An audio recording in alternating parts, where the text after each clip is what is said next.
To make the marinade for the teriyaki steak that we have, we are going to put in approximately a clove of garlic. You could use fresh. I'm using minced because that's what I have.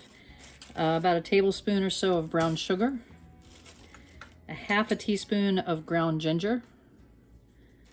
A half a teaspoon of ground black pepper. And then the next part, you can measure if you want to. I'm going to give you the amounts, but I'm just going to kind of add it as I usually will do.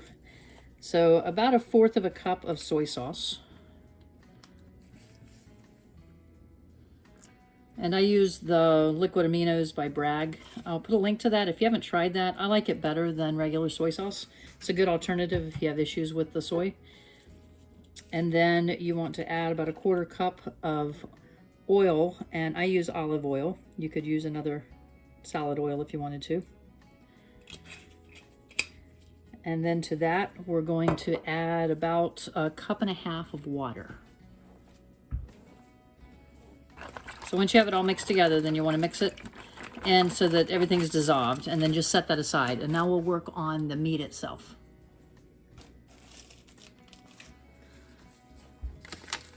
So now that I have the base mixed up and inside a bag, I want to get the meat ready. So I'm going to cut this flank steak in half.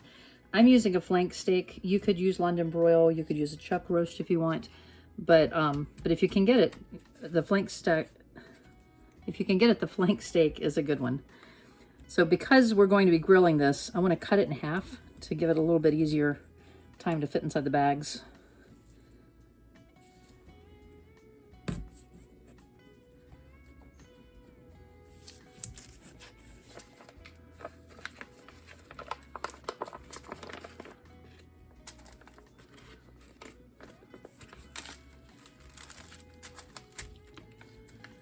So to help it become more tender, I'm going to use meat tenderizer, and I'm just using McCormick's meat tenderizer, unseasoned, because I don't want to add any extra flavors. I want the teriyaki flavor to really stand out.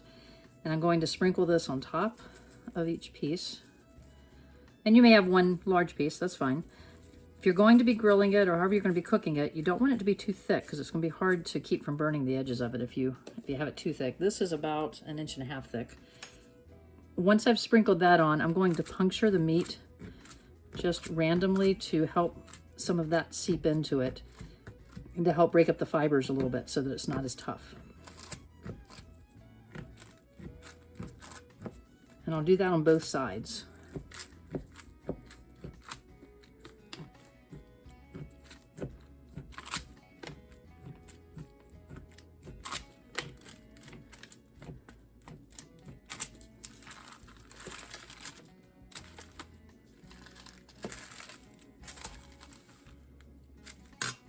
So then I'll sprinkle this side and do the same thing again.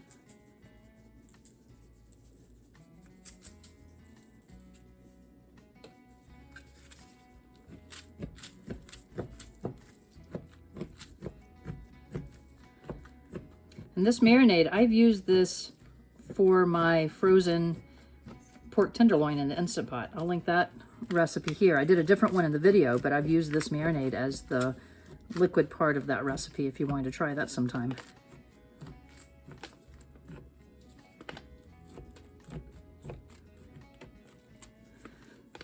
So now that I've put the meat tenderizer on and I've punctured it, then I'm going to go to my bag that I've already put the spice mixture in with the soy aminos and the water and the oil. And I'm going to put, because the size I'm using is a larger cut of meat, I'm going to use 2 bags for this one. So I'm going to put one in.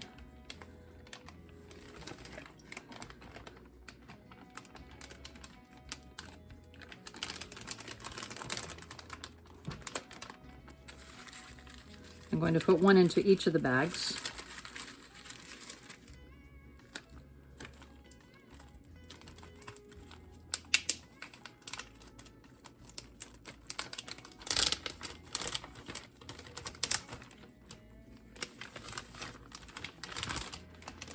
And then I will seal the bags.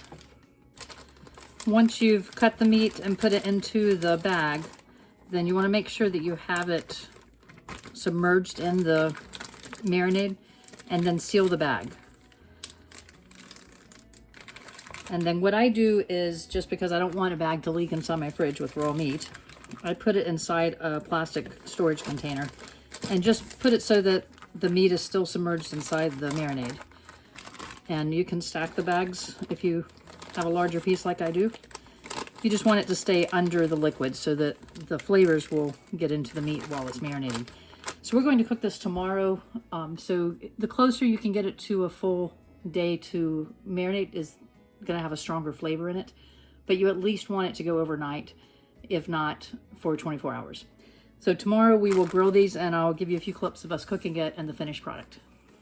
So once you finish marinating your beef, then you're going to, if you want to grill it, and that's the way I recommend it, you want to light the grill and get it as hot as you can. So you're looking at probably around 400 degrees to 450.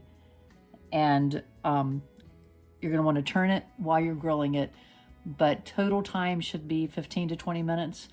But check the temperature, make sure that it's the temperature that you want it to be, if you want it medium rare or medium or well done. This one has been cooked a little bit longer because the grill wasn't as hot as we wanted. We have it lightly pink, so it's a medium finish, and it cooked for about 30 minutes in there. So then to cut the meat, if you can see the grains are coming this way in the meat, you want to cut across that because you want it to be tender. And if you cut this way, you're going to have more of a stringy finish to it. So you want to cut across so that it's short, and so the fibers are cut short. And to do that too, you also want to get it at a bit of an angle if you can. So cut it fairly thin. These are maybe a 1/4 inch thick, if that. And then it really will just melt in your mouth as you're eating it. It's one of the tastiest beef recipes that I have had, and it's the one that I grew up with that my mom always made for us. So once you cut these, then you would put them on a platter and serve them. And I'll show you what we had with it today. We served it with roasted radishes and fried cabbage recipe that we have. And I'll link those if we have videos to them. And we'll see if you try it, if you like it or not. I hope you enjoy it though. Thanks for watching. Bye-bye.